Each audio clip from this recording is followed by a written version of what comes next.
What's going on?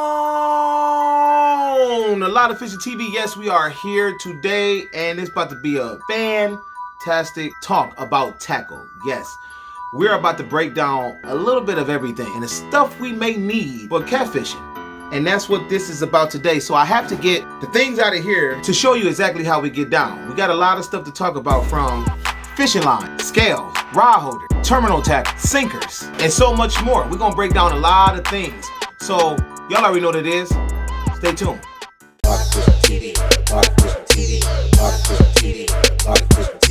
There's nothing wrong with a lot of fishing. All right, so before we get started, what I want you to do is hit that subscribe button, like, and hit that notification bell for those who are just now tuning in to a lot of fishing TV. Welcome. All right, so look, this is how we're gonna do this, man. One item at a time. The things we usually use when it comes down to catfishing is some of the things you may not own, some of the things you want to own, some of the things you already have that you just want to buy just because this video is going to make you feel like, man, I'm ready to get out there and go, right? So let's get started, man. All right, so the first thing we're going to talk about is fishing line. You gotta have your fishing line, and there's different sizes, different kinds, different materials that goes along with your fishing line. A lot of people like to use braid. Some people prefer monofilament, and I prefer both. But I do like one more than the other. I'll prefer monofilament, such as Trilene, Omniflex, and then I like braided line also, which is reaction tackle. And then you also have your Kast King Superpower braid. Now, when it comes down to these lines, there's many reasons why people will choose what they choose. Now, when it comes down to where I fish at, I often go with the Trilene lines, monofilament. And the reason for that being is because rocky situations, you get more, it's more forgiving. Monofilament is more forgiving. You can kind of get your line out of snags a little bit without having to worry about too much fraying, without worrying about too much just immediate ripping and stuff like that. Now, braid is strong, don't get me wrong, and braid does allow you to put more on. It does allow sometimes for a smoother cast, depending on the reel and depending on the kind of line you have, because not every line, whether it's monofilament or braid, is going to give you great casting ability. When I go for catfish and I'm using monofilament, the kind of monofilament that I'm using is the Trilene line, specifically because it's very smooth. It doesn't coil up a lot. And I always use from the ranges of 20 pound all the way up to 40 pound monofilament. And I like to put them on my Lose Laser XL bait cast reels. And I use this is because I know for a simple fact that I fish in a lot of rocky areas. I can bring that line back in without dealing with a lot of fraying, and it takes a lot longer for it to fray before it breaks. Now, when I'm dealing with braided line, I can cast out probably farther. I got more line, so when I am getting snagged and breaking off, I got tons of line left on my reel. And I do like the strength and ability and being able to feel the sensitivity of the bites and stuff with braid. Yes, but when it comes down to monofilament, I am that guy. This is what I use. A lot of people like it. A lot of people don't like using it for their bait cast reels. A lot of people rather have the braided line instead, which I can understand. There's nothing wrong. There's pros and cons to every kind of line you use. But what I'm saying is also, when you do decide to buy some fishing line, make sure you putting stuff like this on here. This is called the line leash. This right here is one of those things right here. I'm gonna use this where you could, in the line leash right here, this little band right here, I want to show you that, definitely helps with pulling your line out. And when you just don't want to deal with all the line raveling, just take it and spin it back, and you got some neatness there. And I'm gonna have that in the link in the description box below. I'm telling you now, this is a good product. This is how you can keep your stuff in order and not having all that line unravel and all this other stuff. So when I'm using line, once again, I do prefer braid and I do prefer mono, but I like mono over the braid because it just doesn't fray as much, and I can kind of bang it up a little bit more. The braid for just having more casting, or just being able to cast more without having to worry about rechanging my line because I'm starting to unspool the entire spool of braided line. So once again, I like to use reaction tackle. I like to use Kast King Superpower braid. And when it comes down to monofilament, I like to use Trilene and Omniflex, especially when I'm using it for lead line. This is some powerful stuff. It is thick, and me personally, I would probably never put this as main line. So it's always for lead line because that stuff coils and it is strong. So let's get off to the next thing.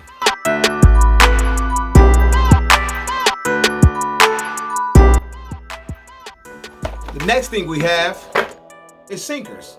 Now, there are many different types of sinkers. I mean, these things can range, from disc, cannonballs, bank sinkers, no rolls, pyramid, pencils, you got dragon weights, you got so many different types of sinkers. But because I am strictly on a bank fishing thing here, I have the ones that I like to use most. And we're going to go off into them. Now, the first kind of sinkers are your coin sinkers. These are what you call coins, disc. Many people have names for them. You also have another one that I like to use a lot, and these are your cannonballs right here. You have your cannonballs. And the reason why I use cannonballs and the disc sinkers, now the disc sinkers, they pretty much act as a no-roll. Once it hits the ground, it lays flat and it kind of just stays up under that current. Now, when it comes to cannonballs, which are these guys right here, as you can see, let me get that to focus. Those sink the best. Cannonballs sink the best. Just a ball that just drops. Water flows right around it and it falls and hits the ground a lot faster. If there's a lot of current, you're going to get a lot of that sinker just moving around, bouncing off the bottom. And I'm not saying that it's a bad thing, but the problem is if you are out there fishing for catfish and you have live bait or bait, cut bait in general, to keep that bait down, it's not the best sinker. This is just good when the current is very slight and not moving at all. All right, so we also have these sinkers right here, no-roll sinkers. Now, no-roll sinkers are designed to go directly on the fishing line, and I use them, but not as much as I used to. They still play the same role as one of these. It lays flat, stays up under the current, and it doesn't sway and stuff like that when it's under the water when there is current. There is a big downfall to these though, honestly, in my humble opinion. The big con about no-roll sinkers is the simple fact that once you do decide to put it on your line, in order to know exactly if you need that sinker or not, if you decide to cast out and you got 2 ounces and the current is really moving and you feel like you need 5 or 6, that means you got to cut that line again and put another no-roll on there and then re-rig back up. That's the annoying part about no-rolls. That's why I really don't use them as much as I used to, but they are one of the top, sinkers that I use. Now, pyramids. Let's see if we can get that right there. Look, pyramids are really good. Now, the issue with pyramids is they do tend to snag up a lot and they do tend to dig, but that's a good thing. So, like, if you are fishing in current and you fishing like a mud bottom or a sandbar, that thing will drop and it'll kind of dig right in the ground, so you won't really have nothing to worry about when it comes down if it just holding itself down like that. A lot of times when you're using these, let's say if you cast out and you see your line doing one of these numbers, the current taking it, all of a sudden it just stops, and then you see your line lift back up, that means it's catching the ground. So these are really good when you're out there using live baits and you got like especially heavier sizes where you can just dig into that ground. That current can't really touch it and drag, but I'm telling you now, these things snag up the most. You will lose a lot of these if you are using these a lot. Bank sinker, let's get that up there. You have your traditional bank sinker. Now, these are your most absolute common sinkers, hands down. I only use them when I'm using live baits. That's it. It's just good for sticking at the bottom, good for holding up them baits, live bait. I don't use it for nothing else. And anytime you have a sinker with the loop at the top, it's always a winner for me because it's so much easier for me to take them off and put them on a sinker slide, which we would talk about that here shortly. That way, I can always take it off and put another size on there, and I ain't never got to worry about just cutting the line and re-rigging all over again. Now your egg sinker, just little sinkers that look like eggs. Those are perfect for your traditional Carolina rig. But once again, you're going to have to deal with cutting that line off if you decide you want to change the side.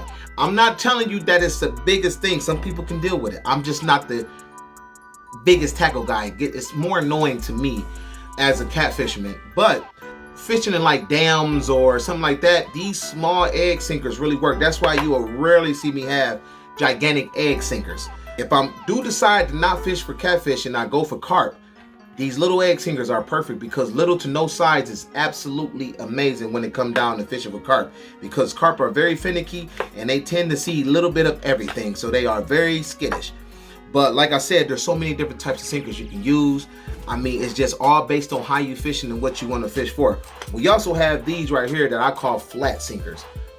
Now, I really like using these when it comes down to just fishing in lakes, and they really good for dragging and stuff like that, just depending on where you're dragging. They're not good for that.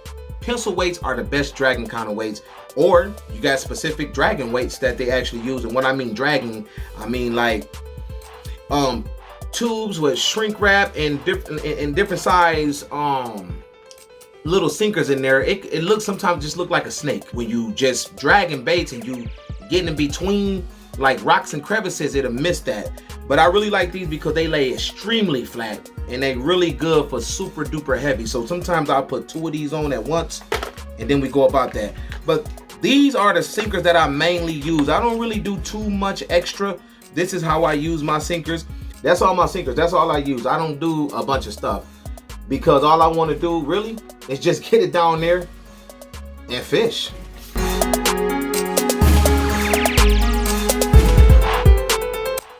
All right, let's talk about the terminal tackle.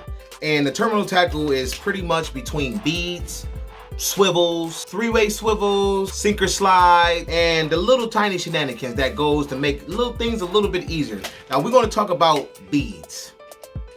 Now here I have a little red bead. Let's see if we can get up close on that. That's a little red one right there. And I needed to focus, but it's hard to focus. But this is a little red one. Now they come in many different shapes and sizes, and beads are used for multiple things.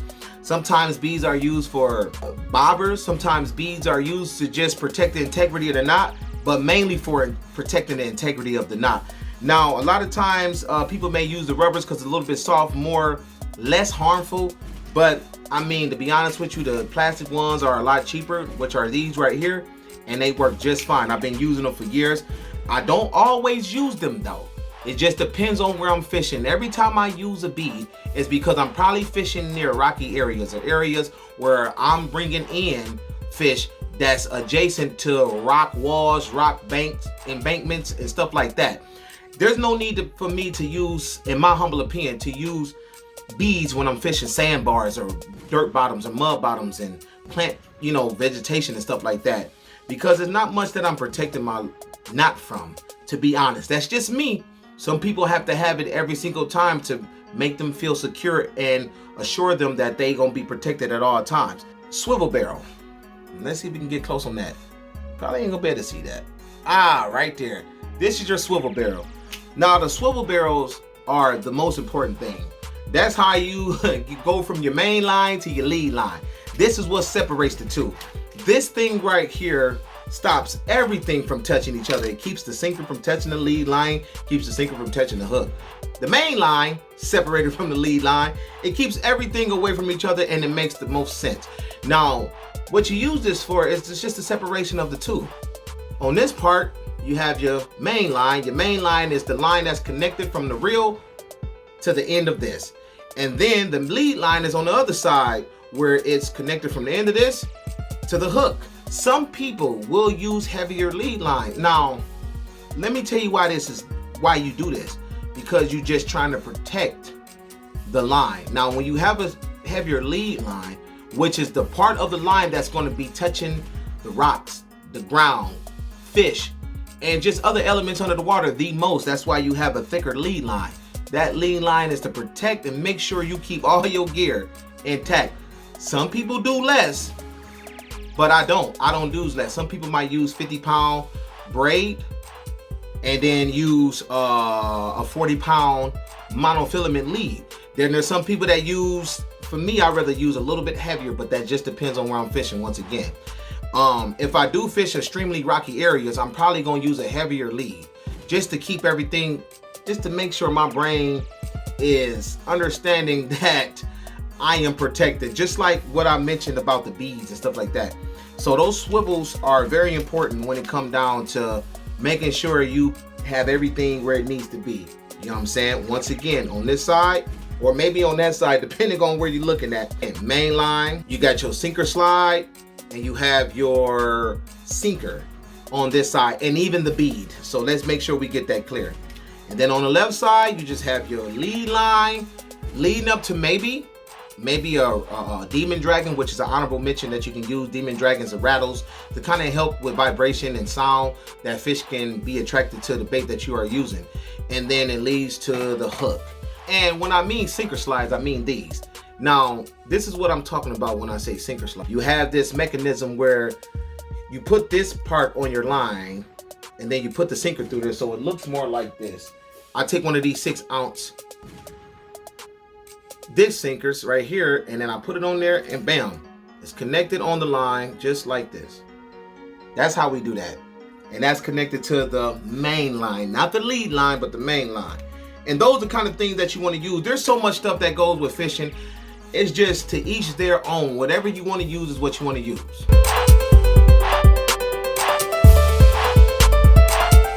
All right, so there you have your hooks. Now, hooks are a very hot topic in the catfish world. If you are fishing, you want to know what's the best hook. Besides rods and reels, hooks are literally the next hot topic. It's the most controversial product inside of your tackle box. I'm being very truthful here, because there's so many different brands, so many different kind of hooks. People complain about if this hook is sharp, if that hook is not sharp, what's the best hooks, what's the best that. I'm telling you, it's the third most popular talk when it comes down to fishing tackle. Now, so we have what you call a Kell hook, or some may call a hybrid hook. Then you have hook, your most common catfish hook, which is the circle hook. Then we have your J hooks, or octopus hooks.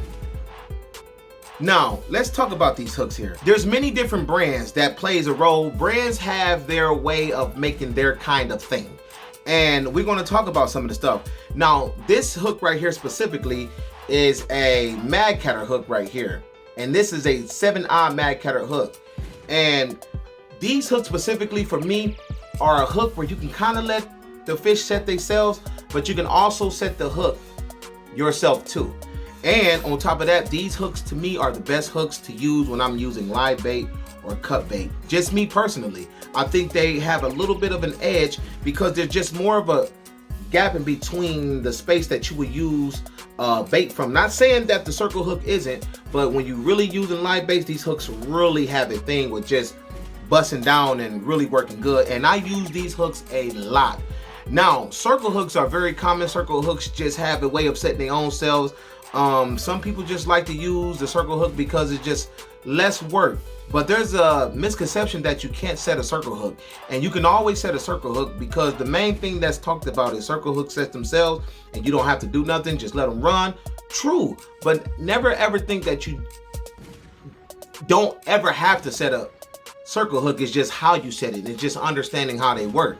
And it's just have that design that when fish decide to grab it, it does this little turning effect that catches the jaw of the catfish, the corner of the mouth, which almost every time you set a hook or the hook gets set on a catfish mouth, these circle hooks tend to always be at the corner of the mouth right here.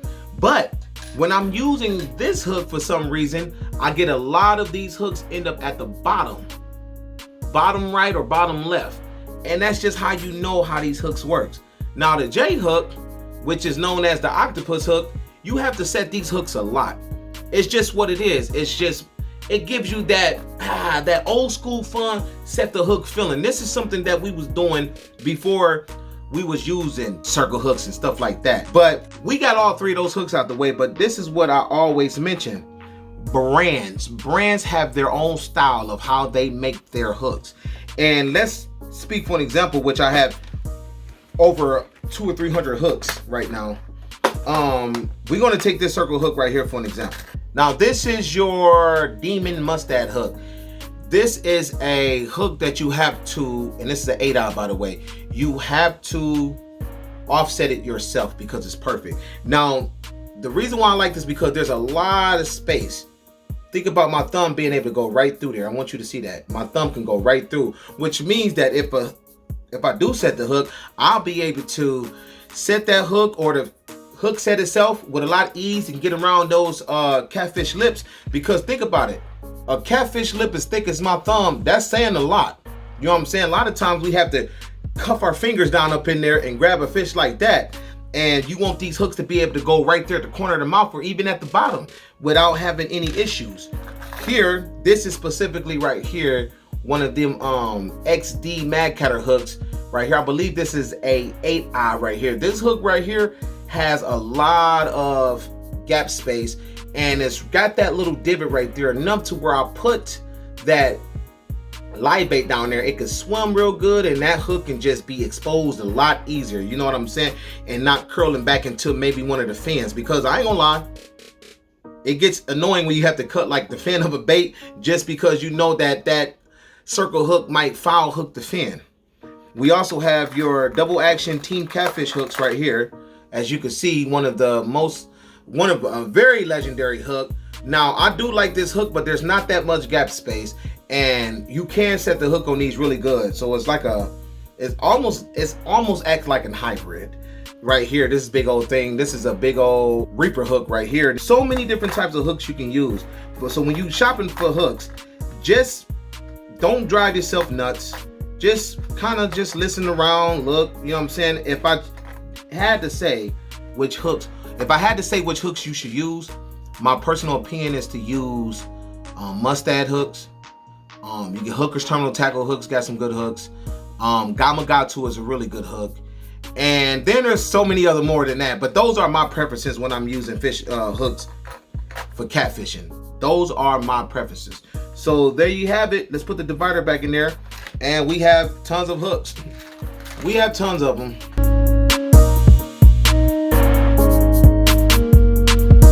You got your rod holders. Now, a lot of people don't talk about rod holders. I have at least 3 kind of rod holders here. I actually have 4 right here. Is a bank holder. This is one of the monster rod holders that Steve Douglas make for bank fishing. I mean, you can see it's been in the dirt, so it's used. I got one of these, but I need Steve to go ahead and send me another one. Come on, bro. I can't wink enough. No, I was playing. But yeah, there's many different types of rod holders that you can use. You have, like I said, you have this one, your traditional, what I like to call just stick rod holders, the ones that go on the ground and just do you a solid. They easy. You can put them in your book bag with ease and you don't really have nothing to worry about. As you can see, because they are travel friendly, you see me, I have quite a bit of them. I have 3 of them, I have more. And then you have your PVC with the aluminum stake. Now, I gotta be real with you. These are more of my favorite, but they a lot longer and but they are less heavier than this would be. But I do prefer something like this a lot more, especially when I'm targeting bigger fish. This one right here does make it a lot easier to travel with. So there's many different types of rod holders you can use. We also have the River Rider rod holders. I don't have that up here. That was just extra weight. But there's so many different types of rod holders out there, and people do the same thing with this, with anything else, or what they may think is the best rod holders. But in general, I just got to be honest with you. As long as your rods are staying up and you ain't got to worry about it just getting yanked out of the ground, or then you got a good rod holder.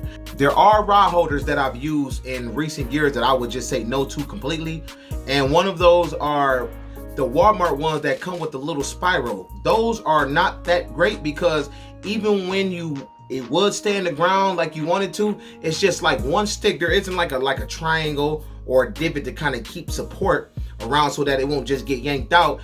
And when the fish pull down on it, it would kind of sometimes bend out of place. And it just wasn't the right kind, because once they start making these catfish rods with bigger butts, then they couldn't fit inside. So that became a big no-no. But other than that, you gotta have rod holders. If you are a bank fisherman, you have to have rod holders. If you are on a boat, you have to have rod holders, such as something like this, the monster rod holder. Look at that. I don't know exactly what size this is, but all I know is Steve Douglas, I need another one of these, big homie. Give me one of these, man. I won this. Matter of fact, it's funny because I actually won this one off a raffle ticket at the Captain Magic's, which I tend to win quite often over there. And I'm feeling like that's just a lucky place to win raffle tickets. But yeah, here you have it. It's the little foot plate. That way, when you step down on it, it goes into the ground. And this is just your traditional, just push down on it. And these right here, these are the worst when you're trying to find somewhere to, because they just so delicate. You can't really put them through the sticks and rough gravel. And those other ones you can, but they are handy. Just make it easy to travel. That's your rod holders.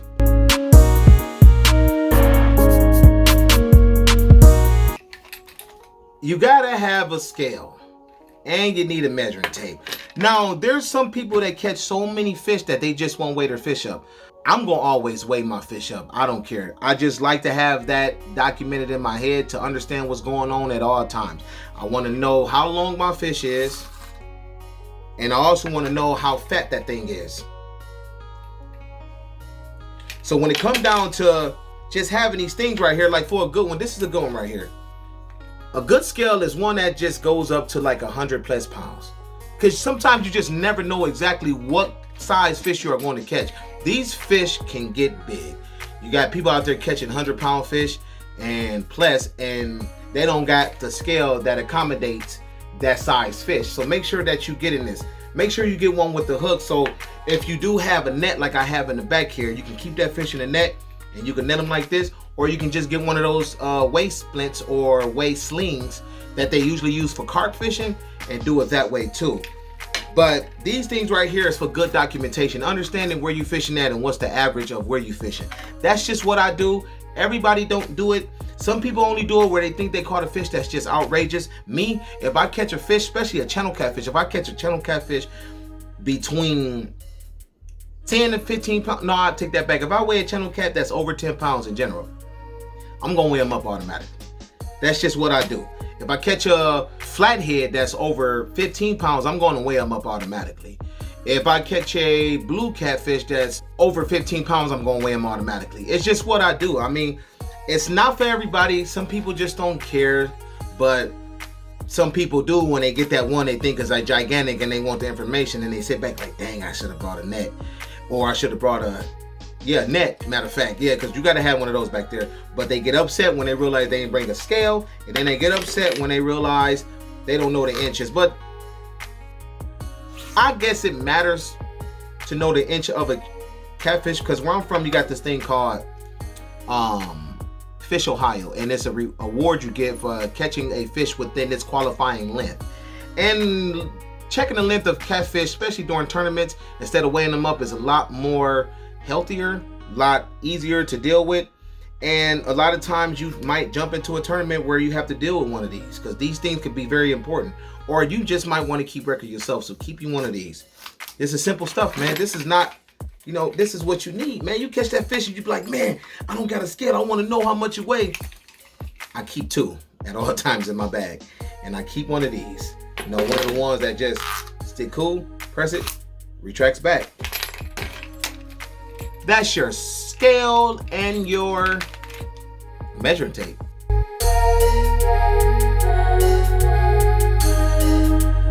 Okay, so we have this other thing. A lot of people don't talk about this much, but I call these little things right here accessories. You gotta have your accessories. You need you some pliers. Pliers are very, very, very, very, very, very handy. You can probably grab that hook and pull a lot of hooks out their mouths, but you're gonna have a case where that hook go maybe a little bit deeper, or you might just have it where that hook goes directly in the mouth of the fish, the lip, and it's real bony and hard and just you can't get it out. But this thing right here just give you that little extra pop and you get it out. So make sure you get the one with the spring so it makes it a lot easier. You gotta have lip grippers. This is to each their own, to be honest with you. I'm a fish gripper kind of guy.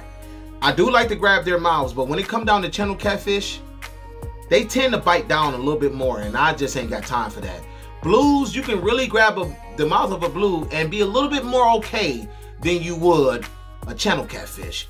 but I always tend to use it because it helps me, you know, especially when I got one rod in my hand trying to hold it up and then go down there like that. I mean, I can use a net, but these are really good when you don't have your net. And plus, it's always good to hold one of these up when you taking a picture. It just gives you the whole look of the fish. Instead of me holding the fish like this, I can give you the whole look of one. Now, you don't have to have this. This is just one of those things. You do not have to have it. A lot of people also use lip grippers to help them weigh up fish. So they have the other ones with the clamps, like look like pliers, and then they put the scale. They would do something like this, and I'm just giving you an example. They would do something like this, and they will weigh the fish up. So sometimes it helps in that aspect, but I just don't tend to use them on fish that's super big because I just think it's too much stress on them. And a knife.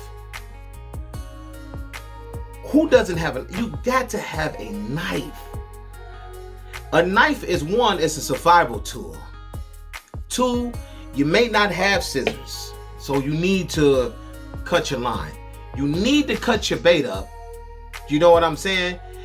This is why you must have a knife. A knife is super essential. I'm not gonna lie to you, when I don't have knives, I feel extremely naked. Because what I'm gonna do? What is cut bait without a knife to cut it? What is cut bait without a knife to cut it? You got to have you one of these, because these help with everything. I'm telling you. Make sure it's sharp, and try not to cut on rocks, because I got a bad habit of that. I'm one of them dudes that just don't care. I'll cut on rocks in a heartbeat. Honorable mentions. Honorable mentions. Hook sharpeners. Those really come in handy, because sometimes you may not be in the mood to take that hook off and you can sharpen it. Now, I had one, but I always lose them, so I just say forget it. We also have some different kind of pliers here, I believe. Can't remember what kind of pliers are these, but these right here, these some real good ones right here. I like to use these pliers when I'm offsetting my hooks. These are real heavy duty, and I don't tend to bring these out a lot. I can cut the line right there, fishing line.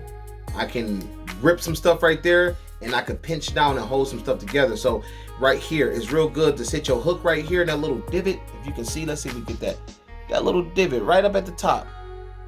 Cover my face up right there, that little divot.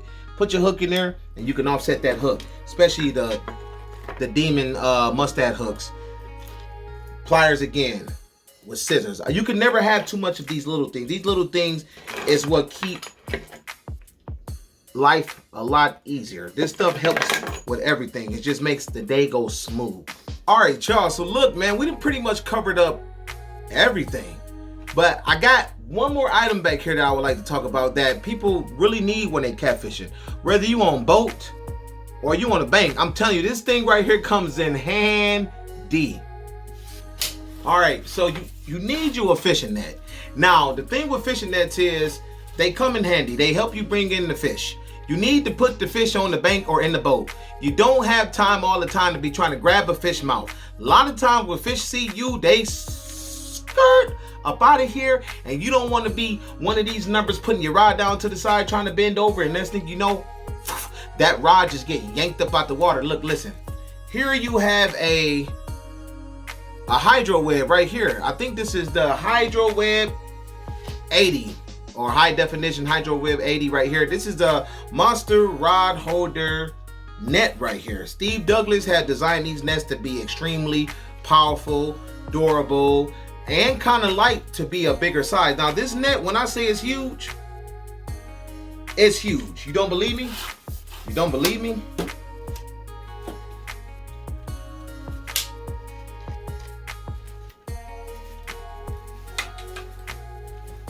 Come on, man, I'm a 300-pound man inside of a net. I haven't used this, by the way, because I probably would have had like some fish slime guts on me or dust. But look at this. I am a 300-pound man, and half of my body is legitimately inside of here. So that's what it's like. You need a net. But y'all already know what it is. Like I always say, there's nothing wrong with a lot of fishing. I'll see y'all next time. Hey, looking for more content? Well, please subscribe. Also like us on Facebook. And always remember, there's nothing wrong with a lot of fishing. Thank you for watching.